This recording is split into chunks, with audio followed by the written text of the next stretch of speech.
Bonjour et bienvenue dans ce nouveau tutoriel consacré à l'éditeur de documents de Proeco. Alors, nous sommes dans le 6e épisode et il va être question cette fois-ci d'impression conditionnelle. Alors, en deux mots, de quoi s'agit-il? Nous allons voir que lorsqu'on crée un document avec l'éditeur, il est possible de faire en sorte que certains éléments ou certaines parties n'apparaissent et donc ne soient imprimés que dans certaines conditions. Nous allons voir que c'est une fonction qui peut être bien pratique. Alors, nous allons voir tout de suite comment cela fonctionne. Donc nous voici dans l'éditeur de documents. Donc j'ai déjà préparé un petit quelque chose. Vous voyez aussi que je suis directement en affichage mode expert. Donc j'ai tous les éléments ici sur le côté gauche. Donc je vous rappelle, affichage complet. Alors, dans un premier exemple, je vais vous montrer ici comment on peut faire en sorte que cet élément-ci, donc qui est une trame pour écrire par exemple un numéro de téléphone, de GSM en l'occurrence, n'apparaisse que à la condition que dans la fiche de l'élève, le numéro de GSM du responsable n'existe pas. Donc ça peut être très utile, par exemple, quand on crée un document destiné à être distribué aux élèves pour la vérification des données administratives. Donc si le numéro existe, c'est le numéro qui apparaît. Si le numéro n'existe pas, il y a cette petite trame qui vient se mettre et qui invite donc les parents à venir compléter les informations manquantes. Alors comment réaliser cela? Dans un premier temps ici, je vais faire en sorte que cet élément-ci et celui-là soient exactement superposés. Donc je vous rappelle comment on procède. Je clique sur le premier, je fais un contrôle-clic sur le second. Je vais demander de les aligner horizontalement et verticalement. Voilà, donc là je n'en vois plus qu'un. Maintenant, si je vais voir ce que ça donne au niveau de mon document en prévisualisation, je vois que j'ai le numéro qui apparaît, mais j'ai aussi la trame qui vient se mettre, et c'est pas très joli parce que ça ne correspond pas évidemment tout à fait à ce que ça devrait. Donc, faire en sorte que cette trame n'apparaisse que lorsque le numéro de GSM n'est pas renseigné dans la fiche, c'est tout simple. Je fais un clic droit sur cet élément. Voilà, je le sélectionne, clic droit. Je vais dans Options. Et vous voyez qu'ici, vous avez un champ imprimé ici. Je clique sur le petit bouton qui est ici. Je vais aller chercher la donnée à tester. Donc, c'est responsable légal, GSM du responsable. Donc, je fais OK. Voilà. Et je vais dire lorsque le numéro est vide. Donc, pour indiquer cela, je tape une apostrophe et tout de suite une deuxième apostrophe.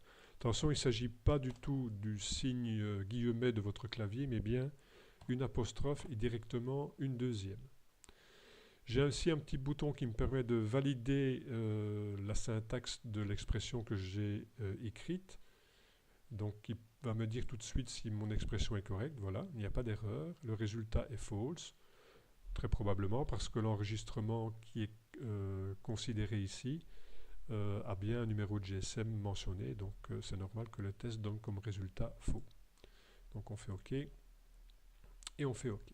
Qu'est-ce que ça donne maintenant si je viens voir ici? Voilà, je n'ai plus la trame qui apparaît étant donné que le numéro existe. Si je passe à mon deuxième enregistrement, là je n'ai pas de numéro de GSM renseigné et à la place j'ai la trame qui vient s'indiquer.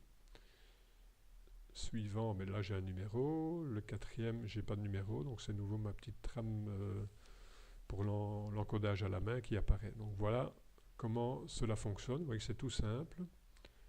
Le plus difficile sans doute c'est de bien respecter la syntaxe quand on crée la condition.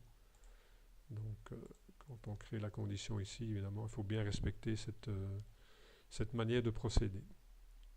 Voilà, deuxième exemple que je vais vous proposer ici, c'est ajouter une bande dans le document qui n'apparaîtra qu'à certaines conditions.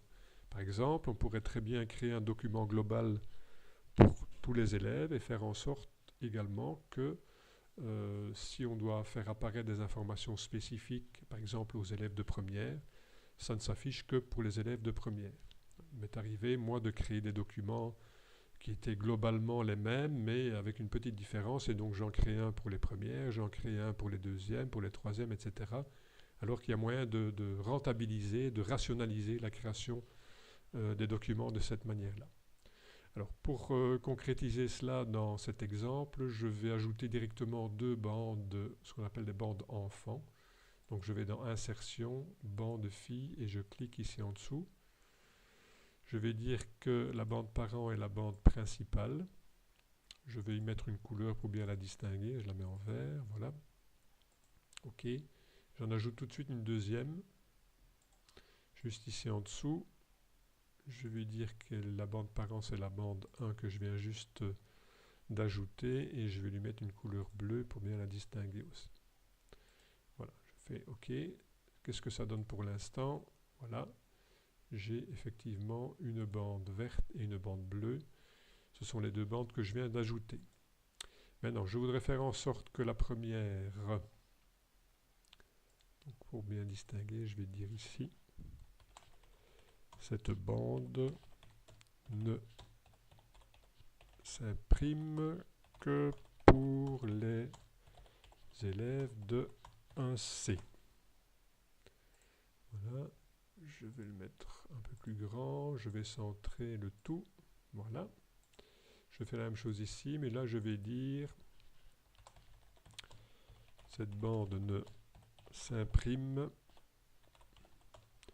que pour les élèves de 2C et 2S. Voilà, je vais me mettre en 12 également. OK, OK, et je vais centrer le tout, tac et tac. Voilà. Donc évidemment, il ne suffit pas de l'écrire pour que ça fonctionne. Hein. Je prends ma première bande, je fais un clic droit, édition, seulement si l'expression est vraie, donc c'est un peu le même principe que dans le premier exemple. Je vais dire, donc si la donnée localisation année égale 1C. Donc vous voyez que je commence à nouveau par une apostrophe pour encadrer mon texte et je termine par une apostrophe. C'est très important pour la syntaxe. De nouveau ici mon petit bouton qui me permet de vérifier l'exactitude de mon expression. Voilà, pas d'erreur, le résultat est vrai parce qu'effectivement ici ma sélection sont des élèves de première. OK, OK et OK. Je vais faire la même chose ici, mais là pour des élèves de deuxième C et de deuxième S. Édition, même chose, toujours le même endroit. Voilà, la donnée c'est toujours l'année, OK.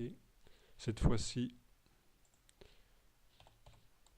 2C, ou bien, donc ou, je tape la même chose,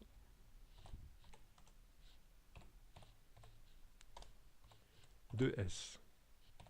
Voilà. Attention que lorsqu'on utilise un caractère booléen, il faut encadrer les éléments avec des parenthèses. Voilà. Comme ceci. Et que lorsque vous cliquez sur le bouton OU, en fait, c'est le OR en anglais qui vient s'afficher. Donc si vous le tapez directement au clavier, il faut le savoir évidemment. Si vous mettez OU, ça ne marchera pas. Je valide mon expression. Oui, c'est ça, c'est juste. Voilà. Pas d'erreur, le résultat est faux, normal, puisqu'ici, ma sélection sont des élèves de première. Donc tout jusque-là fonctionne, semble-t-il, correctement. Donc si je vais voir maintenant en prévisualisation, logiquement, je ne devrais voir que la bande verte. Voilà. Effectivement, je n'ai que la bande verte parce que ce sont des élèves de première. Et pour bien m'assurer que tout fonctionne correctement, je vais aller sélectionner des élèves de deuxième. J'avais déjà préparé mes sélections. Voilà. Je reprends mon document. Et logiquement, je ne devrais avoir que la bande bleue. Voilà, effectivement, je n'ai que la bande bleue qui apparaît parce que ce sont des élèves de deuxième. Voilà. Donc, ça permet vraiment de rationaliser la création de documents et de faire des documents qui peuvent parfois être assez complexes. et assez efficace. Voilà, j'espère que ce petit tutoriel vous servira pour la création de documents, en tout cas jusqu'à temps que on ne soit pas encore à ProEco 5 et que là peut-être ce sera autre chose comme système d'édition. L'avenir nous le dira. Voilà, je vous dis à bientôt dans un nouveau tutoriel. À ciao!